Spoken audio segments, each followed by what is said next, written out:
François Bon, Balzac, roman, un titre pour moi fétiche, La Grande Bretèche. Alors de quoi il s'agit? D'une histoire de crime, le crime bien épais, bien violent, mais un petit crime tout doux en huis clos, et puis une histoire qui s'étale sur 50 ans. D'autre part, un art narratif fabuleux, peut-être qui tient aussi au fait que Balzac l'a écrit, première version en 1831, on a ça dans les Contes bruns, vous savez que il y a un quarto Gallimard formidable, c'est Isabelle Tournier qui l'a conçu, où on a les premières versions des histoires de Balzac dans l'ordre chronologique d'écriture. Eh ben, ça change tout au regard. Alors 1831, ça existe dans les Contes bruns, ça s'appelle Le Conseil, mais c'est vraiment pas ça. En 1832, il le réécrit, ça commence à devenir. Et puis après, en 1837, c'est intégré avec une toute petite mention, une flèche, autre étude de femme, flèche AEF. Ce qui fait que maintenant, c'est rendu dans cette espèce de livre qui est un livre faible, parce que c'est des histoires racontées dans une soirée comme Maupassant. Et puis dans cette suite d'histoires bien gaudrioles, où on retrouve de Marsay, Rastignac, etc., vient la dernière, le docteur Bianchon, et là tout d'un coup, bam, ça monte d'un cran. Alors, il y a l'onomastique, la Grande Bretèche. C'est tout près d'ici, c'est là la ferme en face de Tours, côté nord de la Loire, là sur Saint-Cyr-sur-Loire, où le jeune Honoré, jusqu'à l'âge de ses 4 ans, a été mis en nourrice. Et c'est pas sûr que la maman venait les voir souvent, lui et sa sœur Laure, qui l'a rejoint 16 mois plus tard. Et la Grande Bretèche, elle est transportée à Vendôme. Mais Vendôme, c'est les années collège, voire ce qu'on a lu de Louis Lambert. C'est aussi, là encore, un grand piquet central là, pour aborder Balzac. Autre onomastique, eh bien, vous verrez que dans un crime, il faut bien une victime. Le victime, oh, je spoil rien, vous allez voir, c'est trop un régal. C'est l'amant espagnol. L'amant espagnol ici s'appelle Férédia, mais en 1805, en pleine épopée napoléonienne, alors que Balzac, lui, là maintenant il passait à l'école primaire, mais quand même on le mettait dans une espèce de pension à 300 mètres de chez lui. Et la maman, pour se consoler du vieux Bernard François, bien plus âgé qu'elle, c'était un nommé Heredia, prisonnier espagnol. C'est l'épopée de Napoléon en Espagne, vous savez, les désastres de la guerre de Goya. Eh bien, ces prisonniers aristocrates, on les case partout où on peut. Et puis là, tout d'un coup, de Heredia, nommé en toutes lettres, on biffe le H, on met un F pour faire un Férédia, parce que comme ça se voit moins, mais vous voyez que là sont tous ces liens. Et il y a, avant de s'embarquer dans la lecture, c'est vrai que c'est pas un texte long, c'est quand on le lit, je sais pas, moi je l'ai lu plusieurs fois en public, justement parce qu'il est bref, parce qu'il est dense. J'ai des enregistrements là entre 45, 50, 54 minutes, ça remonte. Oh là là, la dernière fois, c'était où? C'était à la maison de Balzac, rue Renoir, dans la bibliothèque, à l'invitation de Bertrand Leclerc et de la maison Balzac, que j'avais eu l'insigne honneur de lire là, La Grande Bretèche. C'est sur le site, il y a une vidéo en archive. C'est pour ça que celle-ci, là, oula, un petit peu la trouille, est donc un élément qui, pour moi, est extrêmement important. Et là, dette à Nicole Mosé, qui a établi la grande édition Pléiade, là, en 12 volumes, qui le signale. C'est un passage qui figure justement dans l'édition de 1837 et que Balzac ensuite supprime. De quoi il s'agit? Sur le chemin de Versailles à Paris, entre Auteuil et le Point du Jour, repris-je, il existe une maison soumise au même régime. Je ne sais si c'est en vertu du testament d'un mort ou du caprice d'un homme vivant, mais j'ai rarement fait un voyage de Versailles à Paris sans entendre mes voisins entasser sur la maison déserte des réflexions aussi bizarres que peut être le fait en lui-même. Là-dessus, je racontais quelques-unes des suppositions émises par les plus intelligents des compagnons de voyage que j'avais rencontrés dans les voitures de Versailles et la parité des aventures arrivées à nos immeubles respectifs ayant été liées par les discussions, et on reprend. Qu'est-ce qu'il nous dit, ce passage? Il nous dit que alors Balzac était très familier de ses jours à Versailles dans une certaine période liée aussi à sa commensale, la duchesse d'Abrantes, avec un accent pour pas dire d'Abrantes comme les Guermantes de Marcel Proust. Et ces allers-retours Paris-Versailles, ben on les fait, c'est pas le RER ou la ligne D qui arrive à Montparnasse depuis Versailles-Chantier, non, c'est évidemment une grosse diligence où on est entassé comme ça, et puis en traversant là, entre Auteuil et le Point du Jour, nous dit-il, on aperçoit à distance une maison inhabitée, déserte et petit à petit envahie par la nature. Et chaque fois, dans la diligence, imaginez, ça bouffe, ça cause, la promiscuité, les secousses, eh ben, on se tait, et puis il y a ses propres suppositions de chacun qui glisse, et puis les histoires que chacun connaît sur une maison. Et ça, pour moi, ça compte aussi, parce que cette maison, c'est uniquement le temps que la diligence passe devant, comme opère avec Edward Hopper avec Office à New York. C'est quand il revenait par le métro aérien, que chaque soir, il voyait cette espèce de bureau, il en faisait un dessin, puis finalement, il y a la toile qui simplifie, qui élimine les détails, mais chaque fois, c'était quelques fragments de secondes, cette intérieur entrevue avec un type assis à sa table et la secrétaire qui range les dossiers chaque jour à la même heure. Ben là, c'est quelque chose du même ordre. C'est-à-dire, cette maison, on l'a vue, vous savez, dans Louis Lambert, toute poésie procède d'une rapide vision des choses. Eh bien, l'effet que fait cette maison et sa dégradation à chaque fois que vous passez devant, plusieurs mois, plusieurs années, au même moment, eh bien, c'est justement parce que vous ne pouvez pas vous en saisir, pas vous pénétrer, que ça devient objet d'écriture. Et là maintenant, on peut y aller. Alors vous verrez, construction en 3 mouvements, comme souvent chez Balzac, avec un jeu formidable, parce que chacun des 3 personnages que rencontre le narrateur, Bianchon, lui-même étant le premier, puisqu'il va décrire son incursion dans cette maison déserte, inhabitée, où on n'a pas le droit d'entrer, on va avoir 3 versions, chacune contradictoire. Et c'est dans l'espèce de centre vide, au milieu des 3 versions, que nous seuls, lecteurs, pourrons refabriquer le drame. Et le drame, précisément, d'être inaccessible, ben, il sera d'autant plus fort. Allez, si vous aimez le crime, ça va. Sinon, allez relire Modeste Mignon ou autre chose. Ah, madame, répliqua le docteur, j'ai des histoires terribles dans mon répertoire, mais chaque récit a son heure dans une conversation. Mais il est 2 heures du matin, l'histoire de Rosine nous a préparé, dit la maîtresse de maison. Dites, monsieur Bianchon, demanda-t-on de tous côtés. Un geste du complaisant docteur, le silence régna.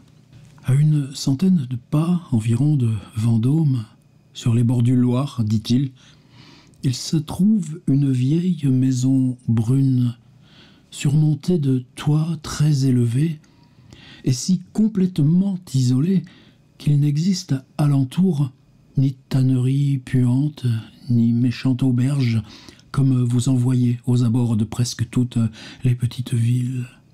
Devant ce logis est un jardin donnant sur la rivière, où les buis, autrefois ras, qui dessinaient les allées, croissent maintenant à leur fantaisie.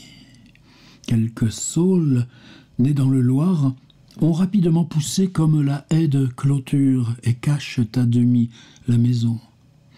Les plantes que nous appelons mauvaises décorent de leur belle végétation le talus de la rive. Les arbres fruitiers, négligés depuis 10 ans, ne produisent plus de récoltes et leurs rejetons forment des taillis. Les espaliers ressemblent à des charmilles. Les sentiers, sablés jadis, sont remplis de pourpiers. Mais à vrai dire, il n'y a plus trace de sentiers. Du haut de la montagne, ça reste toujours la montagne, quartier de Vendôme, partie un peu escarpée de la ville, sur laquelle pendent les ruines du vieux château des ducs de Vendôme, le seul endroit d'où l'œil puisse plonger sur cet enclos. On s'est dit que, dans un temps où il est difficile de déterminer, ce coin de terre fit les délices de quelques gentilshommes occupés de roses, de tulipiers, d'horticulture en un mot, mais surtout gourmands de bons fruits. On aperçoit une tonnelle, ou plutôt les débris d'une tonnelle sous laquelle est encore une table que le temps n'a pas entièrement dévorée. À l'aspect de ce jardin qui n'est plus, les joies négatives de la vie paisible dont on jouit en province se devinent, comme on devine l'existence d'un bon négociant en lisant l'épitaphe de sa tombe. Pour compléter les idées tristes et douces qui saisissent l'âme, un des murs offre un cadran solaire orné de cette inscription bourgeoisement chrétienne « Ultimam cogita ». Les toits de cette maison sont horriblement dégradés. Les persiennes sont toujours closes. Les balcons sont couverts de nids d'hirondelles. Les portes restent constamment fermées. De hautes herbes ont dessiné par des lignes vertes les fentes des perrons. Les ferrures sont rouillées. La lune, le soleil, l'hiver, l'été, la neige ont creusé les bois, gauchi les planches, rongé les peintures. Le morne silence qui règne là n'est troublé que par les oiseaux, les chats, les fouines, les rats et les souris, libres de trotter, de se battre, de se manger. Une invisible main a partout écrit le mot « mystère ». Si poussé par la curiosité, vous alliez voir cette maison du côté de la rue, vous apercevriez une grande porte de forme ronde par le haut et à laquelle les enfants du pays ont fait des trous nombreux. J'ai appris plus tard que cette porte était condamnée depuis 10 ans. Par ces brèches irrégulières, vous pourriez observer la parfaite harmonie qui existe entre la façade du jardin et la façade de la cour. Le même désordre y règne. Des bouquets d'herbes encadrent les pavés. D'énormes lézardes sillonnent les murs dont les crêtes noircies sont enlacées par les 1000 festons de la pariétaire. Les marches du perron sont disloquées, la corde de la cloche est pourrie, les gouttières sont brisées. Quel feu tombé du ciel a passé par là? Quel tribunal a ordonné de semer du sel sur ce logis? Y a-t-on insulté Dieu? Y a-t-on trahi la France? Voilà ce qu'on se demande. Les reptiles y rampent sans vous répondre. Cette maison vide et déserte est une immense énigme dont le mot n'est connu de personne. Elle était autrefois un petit fief et porte le nom de la Grande Bretèche. Pendant le temps de son séjour à Vendôme, où Desplein m'avait soigné, c'est toujours le médecin Bianchon qui parle, pour soigner une riche malade, la vue de ce singulier logis devint un de mes plaisirs les plus vifs. N'était-ce pas mieux qu'une ruine? À une ruine se rattachent quelques souvenirs d'une irréfragable authenticité, mais cette habitation encore debout, quoique lentement démolie par une main vengeresse, renfermait un secret, une pensée inconnue. Elle trahissait un caprice, tout au moins. Plus d'une fois, le soir, je me fis aborder à la haie devenue sauvage qui protégeait cet enclos.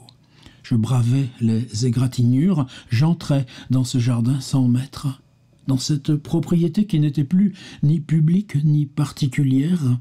J'y restais des heures entières à contempler son désordre.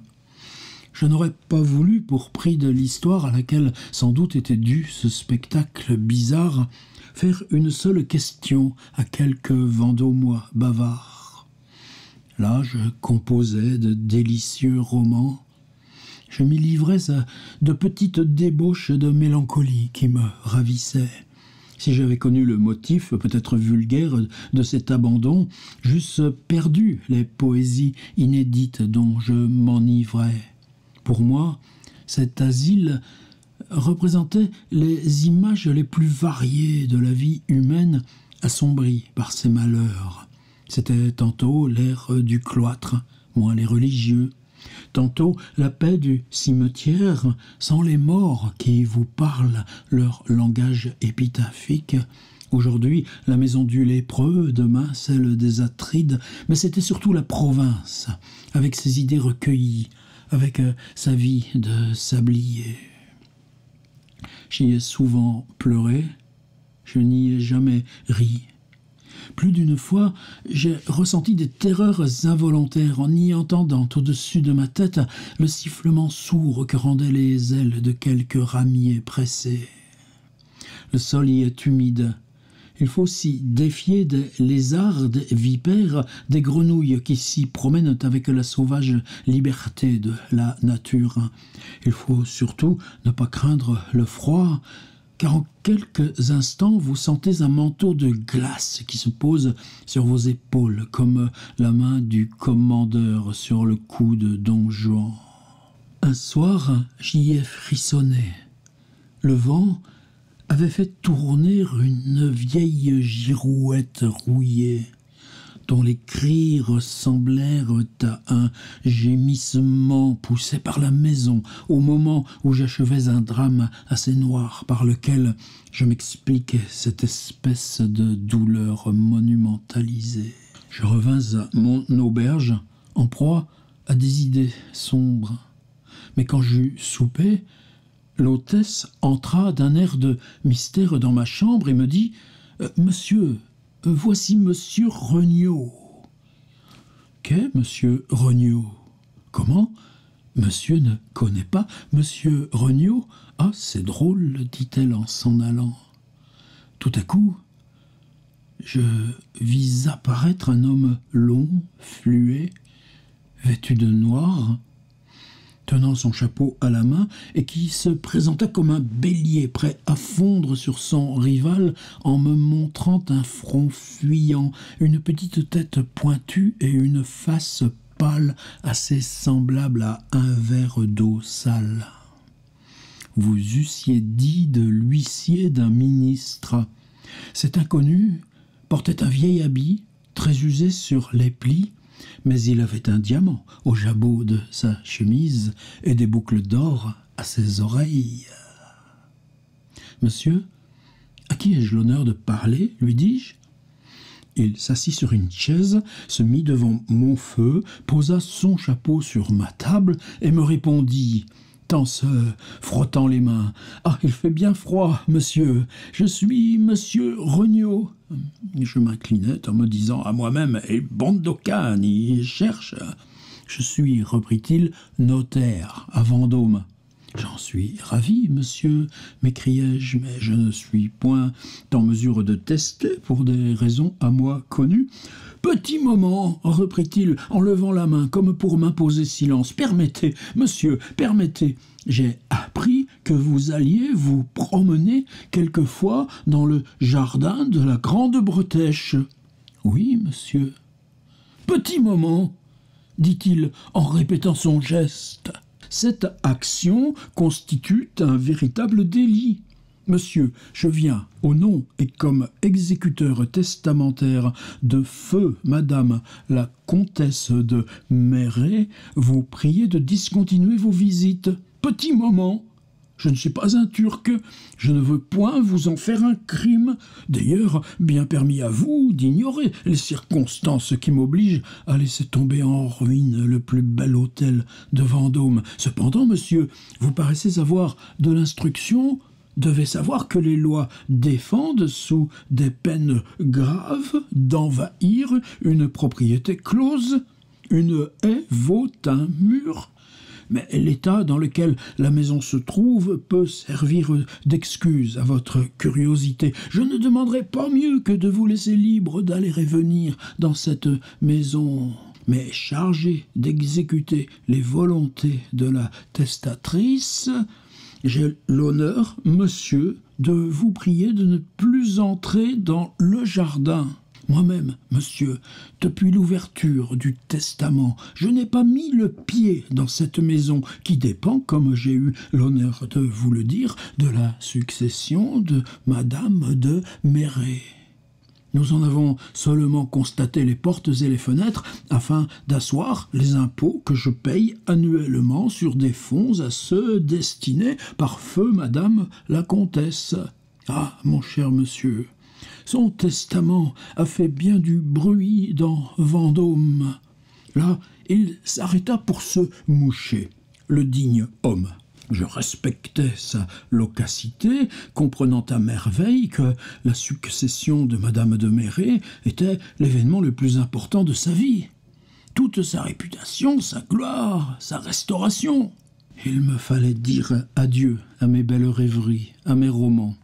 Je ne fus donc pas rebelle au plaisir d'apprendre la vérité d'une manière officielle. « Monsieur, lui dis-je, serait-il indiscret de vous demander les raisons de cette bizarrerie ?»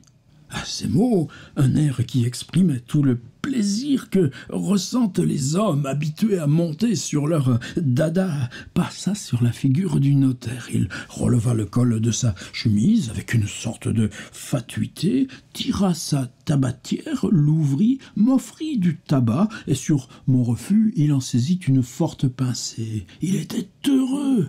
Un homme qui n'a pas de dada ignore tout le parti que l'on peut tirer de la vie. Un dada est le milieu précis entre la passion et la monomanie. En ce moment, je compris cette jolie expression de Sterne dans toute son étendue. J'eus une complète idée de la joie avec laquelle l'oncle Toby enfourchait, Trim aidant, son cheval de bataille. « Monsieur, me dit monsieur Regnault, j'ai été premier clerc de maître Roguin à Paris. Excellente étude dont vous avez peut-être entendu parler, non ? Cependant, une malheureuse faillite l'a rendu célèbre. N'ayant pas assez de fortune pour traiter à Paris, au prix où les charges montèrent en 1816, je vins ici acquérir l'étude de mon prédécesseur. J'avais des parents à Vendôme, entre autres une tante fort riche qui m'a donné sa fille en mariage. « Monsieur, reprit-il, après une légère pause, 3 mois après avoir été agréé par monseigneur le garde des Sceaux, je fus mandé un soir, au moment où j'allais me coucher, je n'étais pas encore marié, par Madame la Comtesse de Merret en son château de Merret. Sa femme de chambre, une brave fille, qui sert aujourd'hui dans cette hôtellerie. Gardez ça parce qu'on va la retrouver tout bientôt après. Était à ma porte avec la calèche de Madame la Comtesse. Ah, petit moment! Il faut vous dire, monsieur, que monsieur le comte de Merret était allé mourir à Paris 2 mois avant que je vinsse ici. Il y périt misérablement en se livrant à des excès de tous les genres. Vous comprenez? Le jour de son départ, Madame la Comtesse avait quitté la Grande Bretèche et l'avait démeublée. Quelques personnes prétendent même qu'elle a brûlé les meubles, les tapisseries, enfin toutes les choses généralement quelconques qui garnissaient les lieux présentement loués par le dit sieur. Oh, qu'est-ce que je dis donc? Pardon, je croyais dicter un bail. Qu'elle les brûla, reprit-il, dans la prairie de Merret. Êtes-vous allé à Merret, monsieur? Non? Dit-il en faisant lui-même ma réponse. Ah, c'est un fort bel endroit.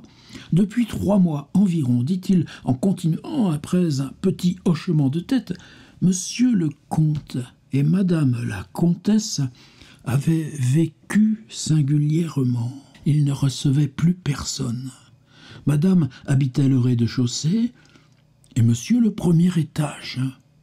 Quand madame la comtesse resta seule, elle ne se montra plus qu'à l'église. Plus tard, chez elle, à son château, elle refusa de voir les amis et amis qui vinrent lui faire des visites. Elle était déjà très changée au moment où elle quitta la Grande Bretèche pour aller à Merret. Cette chère femme-là, je dis chère, parce que ce diamant me vient d'elle. Je ne l'ai vue d'ailleurs qu'une seule fois. Donc cette bonne dame était très malade. Elle avait sans doute désespéré de sa santé car elle est morte sans vouloir appeler de médecin.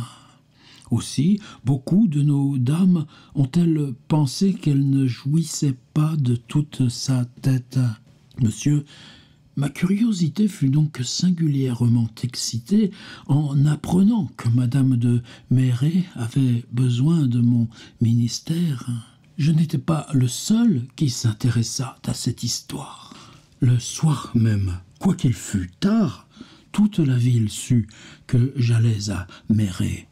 La femme de chambre répondit assez vaguement aux questions que je lui fis en chemin.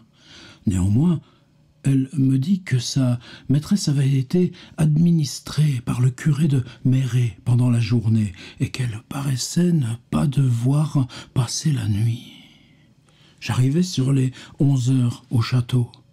Je montai le grand escalier. Après avoir traversé de grandes pièces hautes et noires, froides et humides en diable, je parvins dans la chambre à coucher d'honneur, où était madame la comtesse. D'après les bruits qui couraient sur cette dame, monsieur, je n'en finirais pas si je vous répétais tous les contes qui se sont débités à son égard. Je me la figurais comme une coquette. Imaginez-vous que j'eus beaucoup de peine à la trouver dans le grand lit où elle gisait. Il est vrai que pour éclairer cette énorme chambre à frises de l'Ancien Régime et poudrée de poussière à faire éternuer rien qu'à les voir, elle avait une de ces anciennes lampes d'argan. « Ah, mais vous n'êtes pas allé à Merret. Eh bien, monsieur, le lit est un de ces lits d'autrefois, avec un ciel élevé, garni d'indiennes à ramages. Une petite table de nuit était près du lit et je vis dessus une imitation de Jésus-Christ que, par parenthèse, j'ai acheté à ma femme, ainsi que la lampe. Il y avait aussi une grande bergère pour la femme de confiance et 2 chaises, point de feu d'ailleurs. Voilà le mobilier.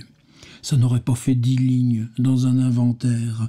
Ah, mon cher monsieur, si vous aviez vu comme je la vis alors, cette vaste chambre tendue en tapisserie brune, vous vous seriez cru transporté dans une véritable scène de roman.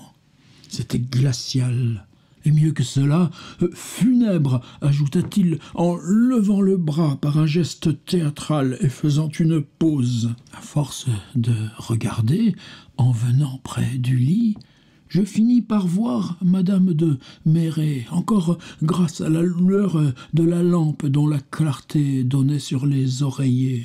Sa figure était jaune comme de la cire et ressemblait à 2 mains jointes. Madame la comtesse avait un bonnet de dentelle qui laissait voir de beaux cheveux, mais blancs comme du fil. Elle était sur son séant et paraissait s'y tenir avec beaucoup de difficulté.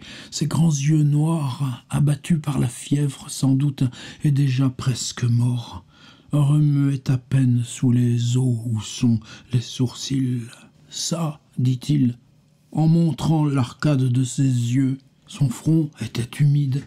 Ses mains décharnées ressemblaient à des os recouverts d'une peau tendre. Ses veines, ses muscles se voyaient parfaitement bien. Elle avait dû être très belle, mais en ce moment, je fus saisi de je ne sais quel sentiment à son aspect. Jamais, au dire de ceux qui l'ont ensevelie, une créature vivante n'avait atteint à sa maigreur sans mourir. Enfin, c'était épouvantable à voir. Le mal avait si bien rongé cette femme qu'elle n'était plus qu'un fantôme.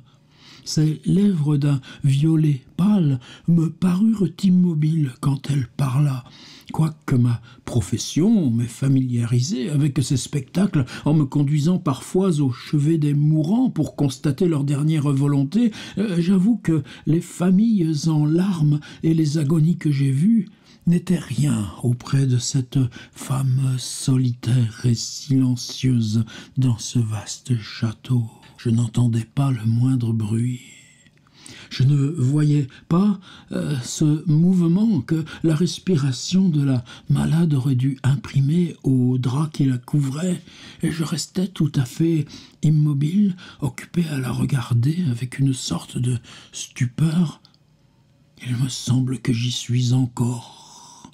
Enfin, ses grands yeux se remuèrent, elle essaya de lever sa main droite qui retomba sur le lit, et ces mots sortirent de sa bouche comme un souffle, car sa voix n'était déjà plus une voix. Je vous attendais avec bien de l'impatience.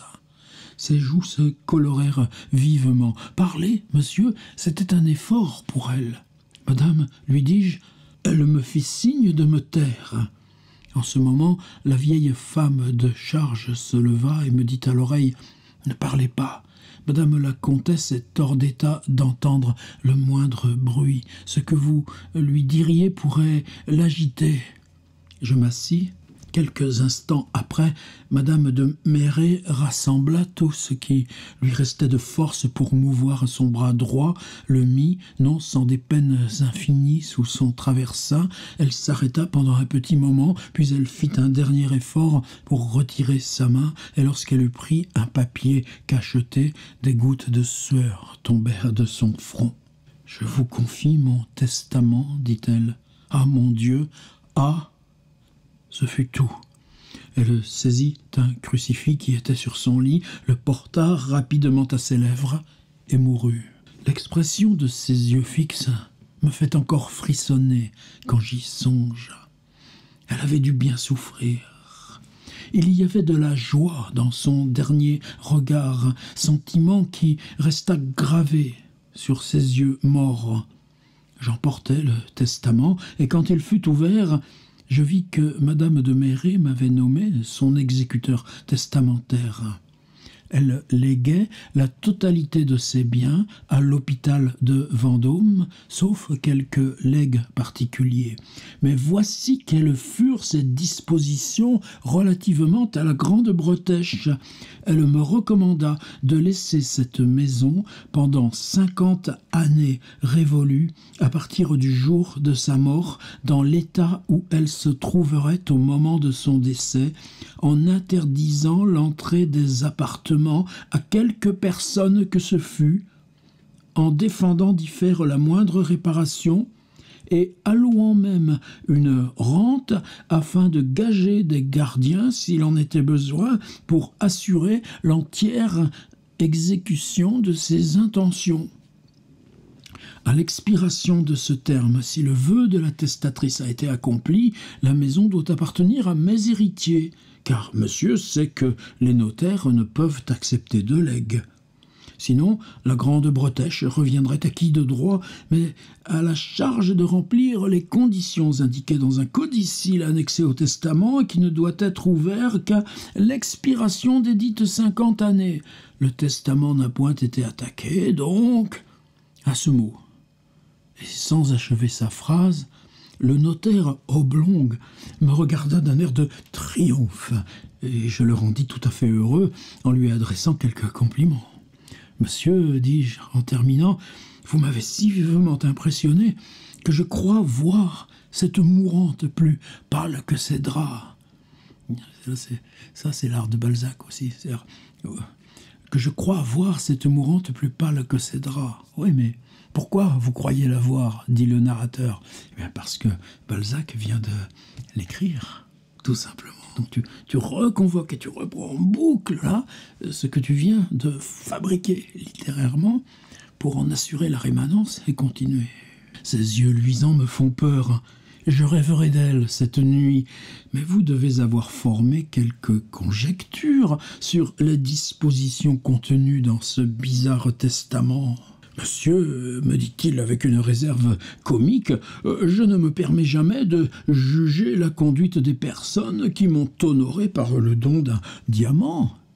je déliais bientôt la langue du scrupuleux notaire vendômois qui me communiqua, non sans de longues digressions, les observations dues au profond politique des deux sexes dont les arrêts font loi dans Vendôme.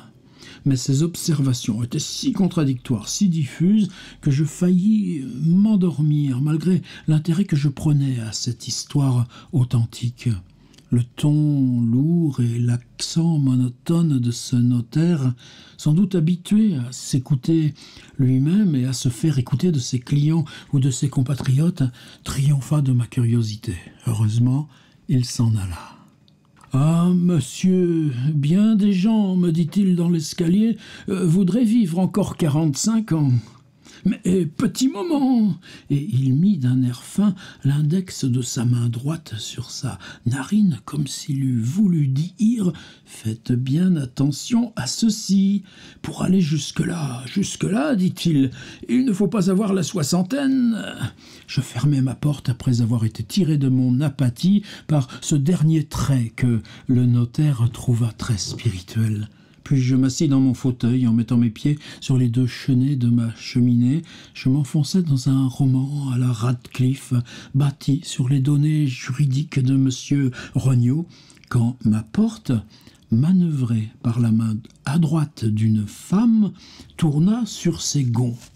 Je vis venir mon hôtesse, grosse femme réjouie, de belle humeur, qui avait manqué sa vocation. C'était une Flamande qui aurait dû naître dans un tableau de Téniers. « Eh bien, monsieur, me dit-elle, monsieur Regnault vous a sans doute rabâché son histoire de la Grande Bretèche. »« Oui, mère Lepas. »« Que vous a-t-il dit ?» Je lui répétais en peu de mots la ténébreuse et froide histoire de madame Méret. À chaque phrase, mon hôtesse tendait le cou en me regardant avec une perspicacité d'aubergiste, espèce de juste milieu entre l'instinct du gendarme, l'astuce de l'espion et la ruse du commerçant. « Ma chère dame Lepas, ajoutai-je en terminant, vous paraissez en savoir davantage, hein ? Autrement, pourquoi seriez-vous monté chez moi ? Ah, foi d'honnête femme, et quoique je m'appelle Lepas, ne jurez pas, vos yeux sont gros d'un secret. Vous avez connu monsieur de Méret. Quel homme était-ce ? Dame, monsieur de Méret, voyez-vous, était un bel homme qu'on ne finissait pas de voir tant il était long. Un digne gentilhomme venu de Picardie et qui avait, comme nous disons ici, la tête près du bonnet. Il payait tout comptant pour n'avoir de difficulté avec personne. Voyez-vous, il était vif. Nos dames le trouvaient toutes fort aimable. Parce qu'il était vif, dis-je à mon hôtesse. Peut-être bien, dit-elle.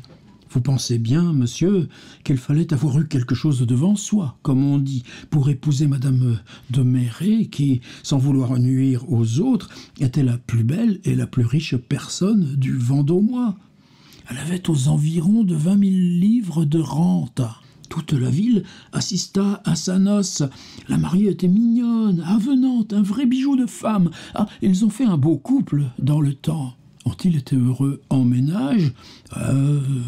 Oui, non, autant qu'on peut le présumer, car vous pensez bien que nous autres, nous ne vivions pas à Pau et à Raux avec eux. Madame de Méret était une bonne femme, bien gentille, qui avait peut-être bien à souffrir quelquefois des vivacités de son mari. Mais quoique un peu fier, nous l'aimions. Bah, c'était son état à lui d'être comme ça, quand on est noble, voyez-vous. Cependant, il a bien fallu quelques catastrophes pour que monsieur et madame de Méret se séparassent violemment. Je n'ai point dit qu'il n'y ait eu de catastrophe, monsieur, je n'en sais rien. Bon, je suis sûr maintenant que vous savez tout. Eh bien, monsieur, je vais tout vous dire. En voyant monter chez vous monsieur Regnault, j'ai bien pensé qu'il vous parlerait de madame de Méret à propos de la Grande Bretèche. Ça m'a donné l'idée de consulter monsieur qui me paraît un homme de bon conseil et incapable de trahir une pauvre femme comme moi qui n'ai jamais fait de mal à personne et qui se trouve cependant tourmentée par sa conscience. Jusqu'à présent, je n'ai point osé m'ouvrir aux gens de ce pays-ci. Et ce sont tous des bavards à langue d'acier. Enfin, monsieur, je n'ai pas encore eu de voyageur qui soit demeuré si longtemps que vous dans mon auberge et auquel je puisse dire l'histoire des 15 000 francs. Ma chère dame, le pas, lui répondis-je en arrêtant le flux de ses paroles. Si votre confidence est de nature à me compromettre, pour tout au monde, je ne voudrais pas en être chargé. Ne craignez rien, dit-elle en m'interrompant, vous allez voir. Cet empressement me fit croire que je n'étais pas le seul à qui ma bonne aubergiste eût communiqué le secret dont je devais être l'unique dépositaire, et j'écoutais. « Monsieur, dit-elle, quand l'empereur envoya ici des Espagnols prisonniers de guerre ou autres, j'eus à loger au compte du gouvernement un jeune Espagnol envoyé à Vendôme sur parole. Malgré la parole, il allait tous les jours se montrer au sous-préfet. C'était un grand d'Espagne, excusez du peu, il portait un nom en os et en dia comme Bagos de Férédia. J'ai son nom écrit dans mes registres.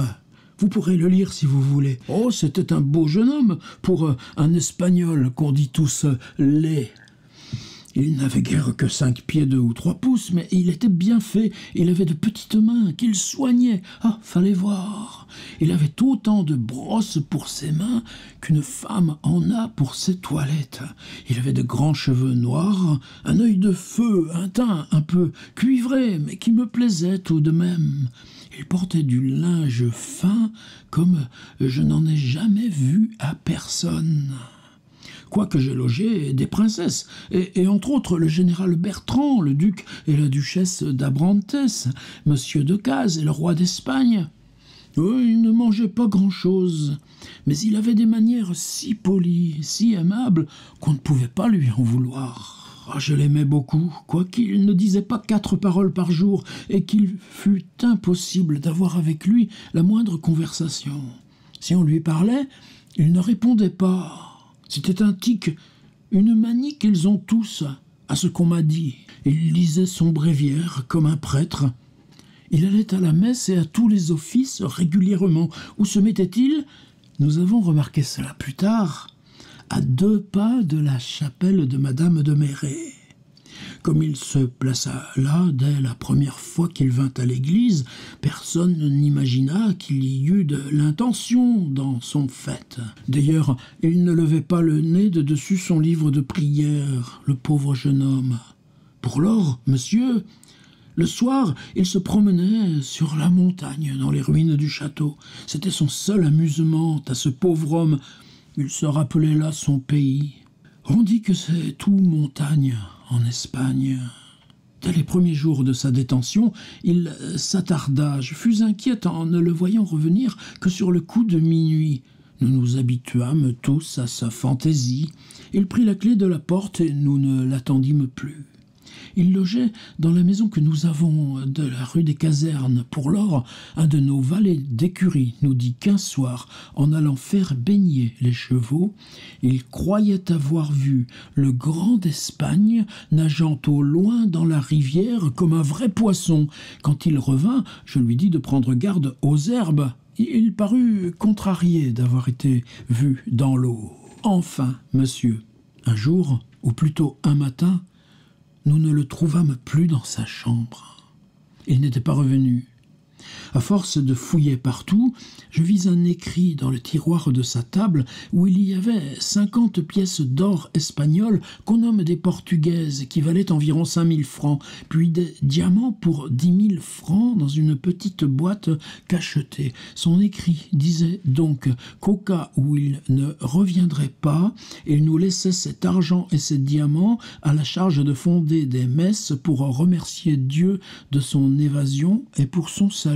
Dans ce temps-là, j'avais encore mon homme qui courut à sa recherche, et voilà le drôle de l'histoire.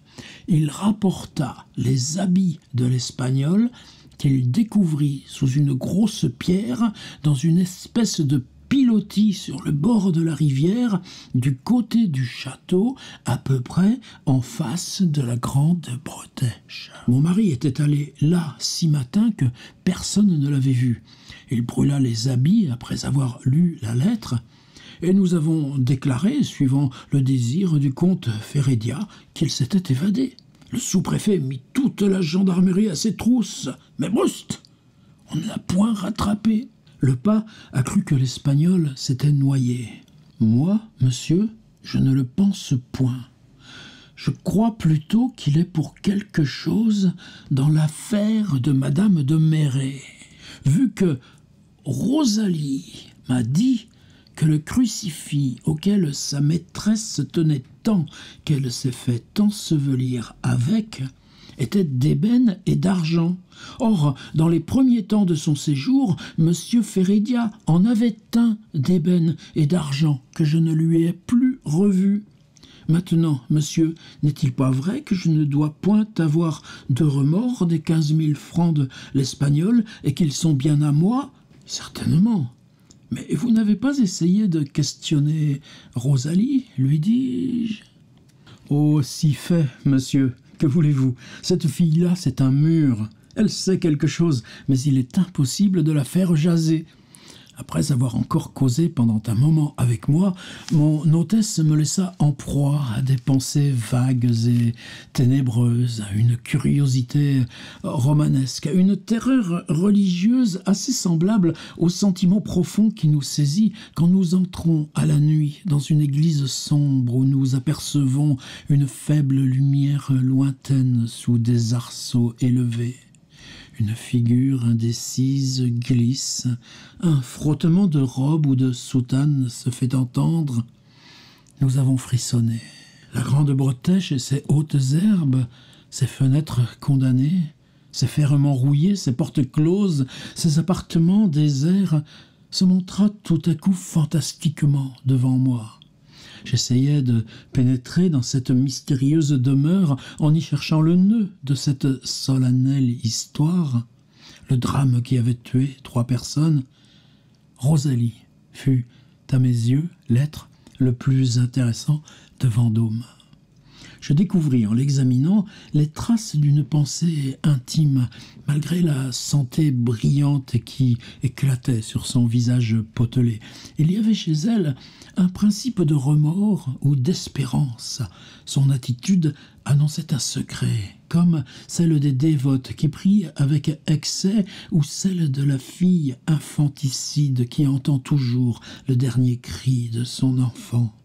Sa pose était cependant naïve et grossière, son niais sourire n'avait rien de criminel, et vous l'eussiez jugée innocente, rien qu'à voir le grand mouchoir à carreaux rouges et bleus qui recouvrait son buste vigoureux, encadré, serré, ficelé par une robe à raies blanches et violettes. Non, pensais-je, je ne quitterai pas Vendôme sans savoir toute l'histoire de la Grande Bretèche. Pour arriver à mes fins, je deviendrai l'ami de Rosalie, s'il le faut absolument. Rosalie, lui dis-je un soir. Plaît-il, monsieur? Vous n'êtes pas marié? Elle tressaillit légèrement. Oh, je ne manquerai point d'homme quand la fantaisie d'être malheureuse me prendra, dit-elle en riant. Elle se remit promptement de son émotion intérieure, car toutes les femmes, depuis la grande dame jusqu'aux servantes d'auberge inclusivement, ont un sang-froid qui leur est particulier. Vous êtes assez fraîche, assez appétissante pour ne pas manquer d'amoureux. Mais dites-moi, Rosalie, pourquoi vous êtes-vous faite servante d'auberge en quittant madame de Merret? Est-ce qu'elle ne vous a pas laissé quelque rente? Oh, que si, mais monsieur, ma place est la meilleure de tout Vendôme. Cette réponse était une de celles que les juges et les avoués nomment dilatoires. Rosalie me paraissait située dans cette histoire romanesque comme la case qui se trouve au milieu d'un damier. Elle était au centre même de l'intérêt et de la vérité. Elle me semblait nouée dans le nœud. Ce ne fut plus une séduction ordinaire à tenter. Il y avait dans cette fille le dernier chapitre d'un roman. Aussi, dès ce moment, Rosalie devint-elle l'objet de ma prédilection. À force d'étudier cette fille, je remarquai chez elle, comme chez toutes les femmes de qui nous faisons notre pensée principale, une foule de qualités. Elle était propre, soigneuse, elle était belle, cela va sans dire. Elle eut bientôt tous les attraits que notre désir prête aux femmes, dans quelque situation qu'elle puisse être. 15 jours après la visite du notaire, un soir, ou plutôt un matin, car il était de très bonne heure, je dis à Rosalie, « Raconte-moi donc tout ce que tu sais sur Madame de Merret. »« Oh, répondit-elle avec terreur, ne me demandez pas cela, monsieur Horace. » Sa belle figure se rembrunit, ses couleurs vives et animées pâlirent, et ses yeux n'eurent plus leur innocent éclat humide. « Eh bien, reprit-elle, puisque vous le voulez, je vous le dirai, mais gardez-moi bien le secret. Va, ma pauvre fille, je garderai tous tes secrets avec une probité de voleur, c'est la plus loyale qui existe.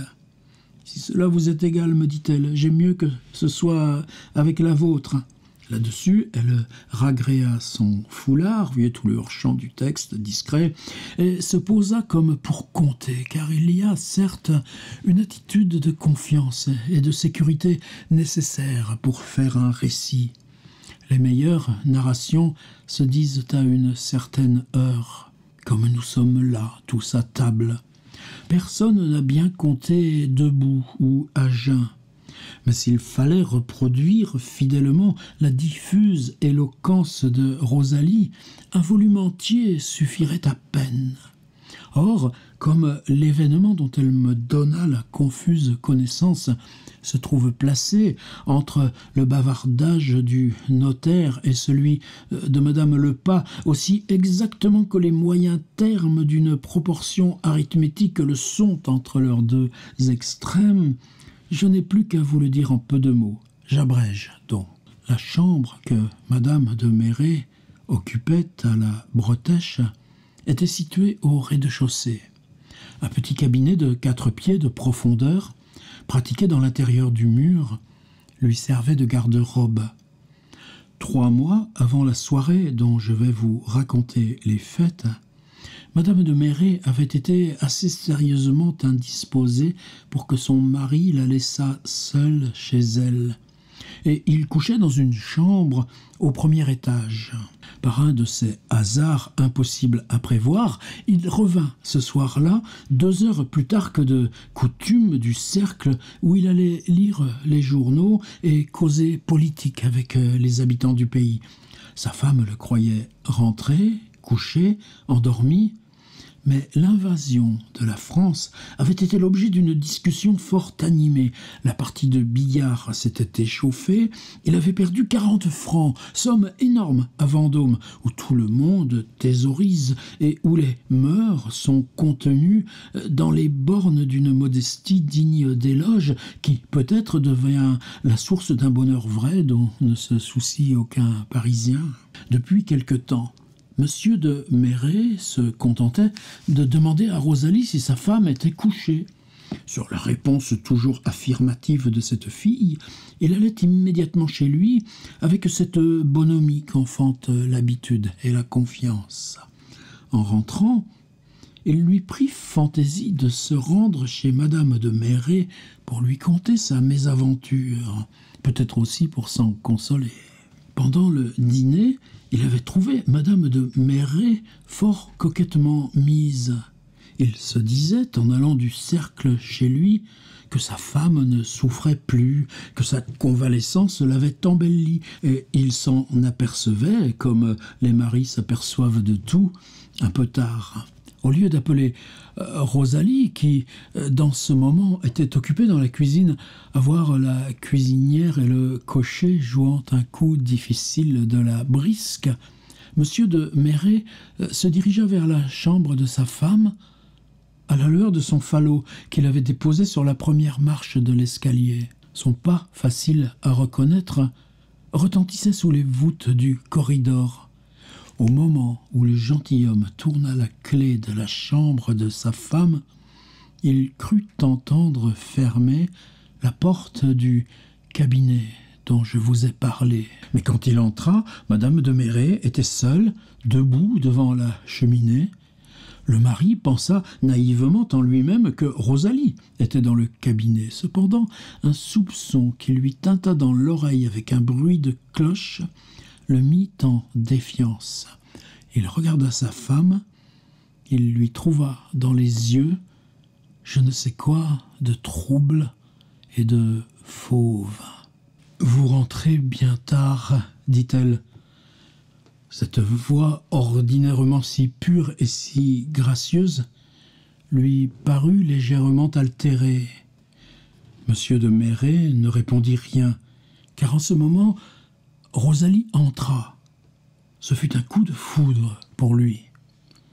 Il se promena dans la chambre, en allant d'une fenêtre à l'autre par un mouvement uniforme et les bras croisés. « Avez-vous appris quelque chose de triste ou souffrez-vous » lui demanda timidement sa femme pendant que Rosalie la déshabillait. Il garda le silence. « Retirez-vous, dit madame de Merret à sa femme de chambre. Je mettrai mes papillotes moi-même. » L'art du détail. Elle devina quelque malheur au seul aspect de la figure de son mari et voulut être seule avec lui. Lorsque Rosalie fut partie, ou censée partie, car elle resta pendant quelques instants dans le corridor, à l'écoute aux portes, monsieur de Merret vint se placer devant sa femme et lui dit froidement « Madame, il y a quelqu'un dans votre cabinet ?» Elle regarda son mari d'un air calme et lui répondit avec simplicité « Non, monsieur. » Ce non navra monsieur de Merret. Il n'y croyait pas. Et pourtant, jamais sa femme ne lui avait paru ni plus pure ni plus religieuse qu'elle semblait l'être en ce moment. Il se leva pour aller ouvrir le cabinet. Madame de Merret le prit par la main, l'arrêta, le regarda d'un air mélancolique et lui dit d'une voix singulièrement émue « Si vous ne trouvez personne, songez que tout sera fini entre nous. » L'incroyable dignité empreinte dans l'attitude de sa femme rendit au gentilhomme une profonde estime pour elle et lui inspira une de ces résolutions auxquelles il ne manque plus qu'un plus vaste théâtre pour devenir immortel. « Non, dit-il, Joséphine, je n'irai pas. Dans l'un et l'autre cas, nous serions séparés à jamais. Écoute, je connais toute la pureté de ton âme. Je sais que tu mènes une vie sainte. Tu ne voudrais pas commettre un péché mortel aux dépens de ta vie. » À ces mots, madame de Merret regarda son mari d'un air hagard. « Tiens, voici ton crucifix, ajouta cet homme. Jure-moi devant Dieu qu'il n'y a personne, je te croirai, je n'ouvrirai jamais cette porte. Madame de Merret prit le crucifix et dit « Je le jure. » Plus haut, dit le mari, et répète « Je jure devant Dieu qu'il n'y a personne dans ce cabinet. » Elle répéta la phrase sans se troubler. « C'est bien, dit froidement monsieur de Merret. Après un moment de silence, « Vous avez une bien belle chose que je ne connaissais pas, dit-il, en examinant ce crucifix en ébène incrusté d'argent et très artistement sculpté. Je l'ai trouvé chez Duvivier, qui, lorsque cette troupe de prisonniers passa par Vendôme l'année dernière, l'avait acheté d'un religieux espagnol. » « Ah !» fit monsieur de Merret, en remettant le crucifix au clou, et il sonna. Rosalie ne se fit pas attendre. Monsieur de Merret alla vivement à sa rencontre, l'emmena dans l'embrasure de la fenêtre qui donnait sur le jardin et lui dit à voix basse « Je sais que Gorenflot veut t'épouser. La pauvreté seule vous empêche de vous mettre en ménage. Et tu lui as dit que tu ne serais pas sa femme s'il ne trouvait un moyen de s'établir maître maçon. Eh bien, va le chercher. Dis-lui de venir ici avec sa truelle et ses outils. Fais en sorte de n'éveiller que lui dans sa maison. Sa fortune passera vos désirs. Surtout, sors d'ici sans jaser, sinon... » Il fronça le sourcil. Rosalie partit. Il la rappela. « Tiens, prends mon passe-partout, dit-il. »« Jean !» s'écria Monsieur de Méret d'une voix tonnante dans le corridor. Jean, qui était tout à la fois son cocher et son homme de confiance, quitta sa partie de brisque et vint. « Allez vous coucher tous, lui dit son maître en lui faisant signe de s'approcher. Le gentilhomme ajouta, mais à voix basse, « Lorsqu'ils seront tous endormis, entends-tu bien? Tu descendras m'en prévenir. » Monsieur de Méret, qui n'avait pas perdu de vue sa femme, tout en donnant ses ordres, revint tranquillement auprès d'elle, devant le feu, et se mit à lui raconter les événements de la partie de billard et les discussions du cercle. Lorsque Rosalie fut de retour, elle trouva monsieur et madame de Méret causant très amicalement. Le gentilhomme avait récemment fait plafonner toutes les pièces qui composaient son appartement de réception au rez-de-chaussée. Le plâtre est fort rare à Vendôme. Le transport en augmente beaucoup le prix. Le gentilhomme en avait donc fait venir une assez grande quantité, sachant qu'il trouverait toujours bien des acheteurs pour ce qui lui resterait. Cette circonstance lui inspira le dessein qu'il mit à exécution. « Monsieur, Gorenflot est là, lui dit Rosalie à voix basse. « Qu'il entre, répondit tout haut le gentilhomme Picard. Madame de Méret pâlit légèrement en voyant le maçon. « Gorenflot, dit le mari, va prendre des briques sous la remise et apporte-en assez pour murer la porte de ce cabinet. Tu te serviras du plâtre qui me reste pour enduire le mur. » Puis attirant à lui Rosalie et l'ouvrier. « Écoute, Gorenflot, dit-il à voix basse, tu coucheras ici cette nuit, mais demain matin tu auras un passeport pour aller en pays étranger, dans une ville que je t'indiquerai. Je te remettrai 6 000 francs pour ton voyage. Tu demeureras 10 ans dans cette ville. Si tu ne t'y plaisais pas, tu pourrais t'établir dans une autre, pourvu que ce soit au même pays. Tu passeras par Paris où tu m'attendras. Là, je t'assurerai par contrat 6 000 autres francs qui te seront payés à ton retour au cas où tu aurais rempli les conditions de notre marché. À ce prix, tu devras garder le plus profond silence sur ce que tu auras fait ici cette nuit. Quant à toi, Rosalie, je te donnerai 10 000 francs qui ne te seront comptés que le jour de tes noces et à la condition d'épouser Gorenflot. Mais pour vous marier, il faut se taire. Sinon, plus de dot. « Rosalie, dit madame de Méret, venez me coiffer. » Le mari se promena tranquillement de long en large, en surveillant la porte, le maçon et sa femme, mais sans laisser paraître une défiance injurieuse. Gorenflot fut obligé de faire du bruit. Madame de Méret saisit un moment où l'ouvrier déchargeait des briques et où son mari se trouvait au bout de la chambre pour dire à Rosalie « 1000 francs de rente pour toi, ma chère enfant, si tu peux dire à Gorenflot de laisser une crevasse en bas. » Puis, tout haut, elle lui dit avec sang-froid « Va donc l'aider !» Monsieur et madame de Méret restèrent silencieux tout le temps que Gorenflot mit à murer la porte. Ce silence, c'était calcul chez le mari qui ne voulait pas fournir à sa femme le prétexte de jeter des paroles à double entente. Et chez madame de Méret, ce fut prudence ou fierté. Quand le mur fut à la moitié de son élévation, le rusé maçon prit un moment où le gentilhomme avait le dos tourné pour donner un coup de pioche dans l'une des 2 vitres de la porte. Cette action fit comprendre à madame de Méret que Rosalie avait parlé à Gorenflot. Tous 3 virent alors une figure d'homme sombre et brune, des cheveux noirs, un regard de feu. Avant que son mari ne se fût retourné, la pauvre femme eut le temps de faire un signe de tête à l'étranger, pour qui ce signe voulait dire « Espérez ». À 4 heures, vers le petit jour, car on était au mois de septembre, la construction fut achevée. Le maçon resta sous la garde de Jean et monsieur de Méret coucha dans la chambre de sa femme. Le lendemain matin, en se levant, il dit avec insouciance « Ah, diable, il faut que j'aille à la mairie pour le passeport !» Il mit son chapeau sur la tête, fit 3 pas vers la porte, se ravisa, prit le crucifix. Sa femme tressaillit de bonheur. « Il ira chez Duvivier, pensa-t-elle.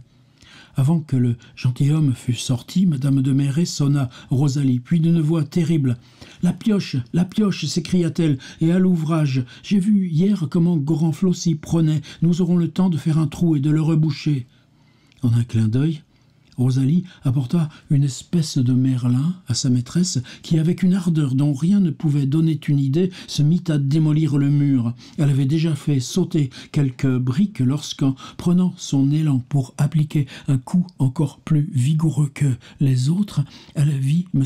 de Merret derrière elle. Elle s'évanouit. « Mettez madame sur son lit, » dit froidement le gentilhomme. Prévoyant ce qui devait arriver pendant son absence, il avait tendu un piège à sa femme. Il avait tout bonnement écrit au maire et envoyé chercher Duvivier. Le bijoutier arriva au moment où le désordre de l'appartement venait d'être réparé. Duvivier, lui demanda le gentilhomme, « N'avez-vous pas acheté des crucifix aux Espagnols qui ont passé par ici ?»« Non, monsieur. »« Bien, je vous remercie, » dit-il en échangeant avec sa femme un regard de tigre. Jean, ajouta-t-il en se tournant vers son valet de confiance, « Vous ferez servir mes repas dans la chambre de madame de Merret. Elle est malade, et je ne la quitterai pas qu'elle ne soit rétablie. » Le cruel gentilhomme resta pendant 20 jours près de sa femme. Durant les premiers moments, quand il se faisait quelque bruit dans le cabinet muré, et que Joséphine voulait l'implorer pour l'inconnu mourant, il lui répondait sans lui permettre de dire un seul mot. « Vous avez juré sur la croix qu'il n'y avait là personne. » Après ce récit, toutes les femmes se levèrent de table, et le charme sous lequel Bianchon les avait tenues fut dissipé par ce mouvement. Néanmoins, quelques-unes d'entre elles avaient eu quasi froid en entendant le dernier mot. Honoré de Balzac, la Grande Bretèche, un crime à Vendôme.